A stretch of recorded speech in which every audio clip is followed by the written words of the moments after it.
Message from Lok Sabha Secretary General. Sir, with your kind permission, I rise to report that the Lok Sabha at its sitting held on the 11th August 2026 passed the following bills. 1. The Kerala Alteration of Name Bill 2026 and 2. The National Cooperative Development Corporation Amendment Bill 2026. I lay a copy of the said bills on the table. माननीय श्री संजय सिंह। धन्यवाद मान्यवर, आपने इस महत्वपूर्ण bill pay मुझे अपनी बात कहने का मौका दिया। मान्यवर, मैं इस बिल के विरोध में अपनी बात कहने के लिए खड़ा हुआ हूं और उसकी सबसे बड़ी वजह यह है कि जब हम लोग राजनीति में आए तो हम लोगों ने प्रख्यात समाजवादी नेता डॉक्टर राम मनोहर लोहिया जी को पढ़ा, जिन्होंने नारा दिया, सोशलिस्टों ने बांधी गांठ, पिछड़े पावे 100 में 60। हम लोग बाबा साहब डॉक्टर भीमराव अंबेडकर जी को पढ़ के आए, जिन्होंने नारा दिया, समाज के वंचित और शोषित व्यक्ति को उसका अधिकार मिलना चाहिए, नौकरियों में आरक्षण मिलना चाहिए। पिछले दिनों जब हम बात कर रहे थे कि हाई कोर्ट और सुप्रीम कोर्ट में जजों की संख्या कितनी दलित की है, कितने आदिवासी समाज से है, कितने पिछड़े वर्ग के लोगों की है, तो सरकार की ओर से उत्तर आया। मान्यवर, आपके सामने उत्तर आया।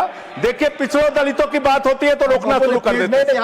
ये ठीक बात नहीं है। कोई नहीं रोक रहा आपको। तो सर, दलितों, आदिवासियों, पिछड़ों के बारे में जब पूछा गया तो सरकार के मंत्री महोदय ने आपके सामने कहा कि इसमें हमारा कोई हस्तक्षेप नहीं है, तो कॉलेजियम तय करता है।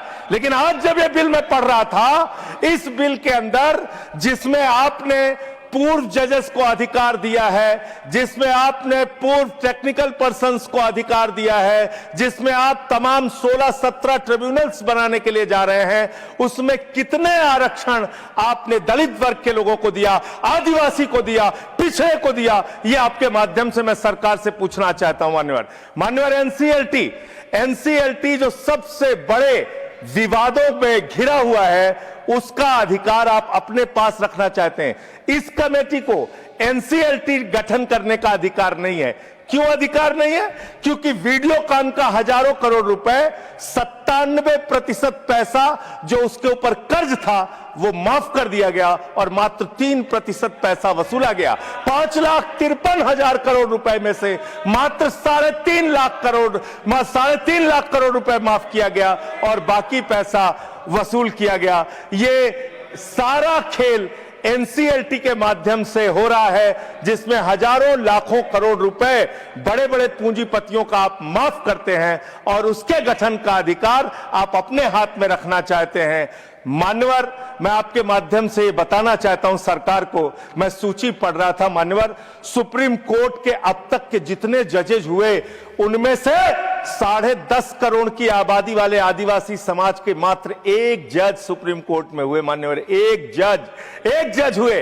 और आप जब ये ट्रिब्यूनल्स बनाने जा रहे हैं बड़े बड़े पदों पे, आप जानते हैं आप क्या करने जा रहे हैं, आपको पता है, आपको मालूम है। देखिए, जब भी पिछड़े दलितों की बात होगी चिल्लाने लगेंगे। आप लोग वो लोग हैं, नहीं बोल रहा, आप वो लोग हैं जिन्होंने मंदिर के उद्घाटन में मानव, मैं अपनी बात तो पूरी कर लूं। ये तो सब्जेक्ट पर ही बोल, ये तो फैक्ट है ना सर, ये तो एक फैक्ट है कि आज तक सुप्रीम कोर्ट में सिर्फ एक जज आदिवासी समाज से हुए हैं। इस जज को आप नकार कैसे सकते, इस फैक्ट को आप नकार कैसे सकते हैं? खत्म करो सर, 30 सेकंड और, थैंक यू सर, 30 सेकंड और, बोलिए 30 सेकंड। मान्यवर, मैं आपके माध्यम से सिर्फ इतना सरकार से कहना चाहता हूं, जब आप ये ट्रिब्यूनल्स का गठन करने के लिए जा रहे हैं, इसमें एक महत्वपूर्ण संशोधन आप कीजिए। सारे के सारे ट्रिब्यूनल्स में दलितों, पिछड़ों और आदिवासियों को आरक्षण दीजिए। हम इसके विरोध में हैं जब तक आप ऐसा नहीं करते। यस, माननीय पार्लियामेंट्री